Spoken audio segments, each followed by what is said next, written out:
નમસ્કાર. હાથમાં ચક્ર હોય કે ચરખો, જ્યારે ફર્યા છે ત્યારે ઇતિહાસ રચાયો છે. એક ચક્ર ધર્મ માટે ફર્યું અને બીજું ચક્ર દેશની આઝાદી માટે. ભગવાન શ્રી કૃષ્ણનું સુદર્શન ચક્ર અન્યાય સામે ન્યાય અને શક્તિનું પ્રતીક હતું, જ્યારે મહાત્મા ગાંધીજીનો ચરખો સ્વદેશી, સ્વાભિમાન અને આત્મનિર્ભરતાનું પ્રતીક.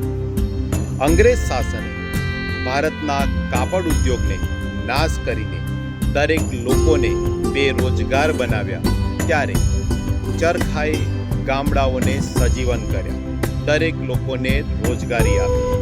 મિત્રો, એક ચક્ર ધર્મ માટે લડ્યું, જ્યારે બીજું ચક્ર દેશની આઝાદી અને આત્મનિર્ભરતા માટે લડ્યું.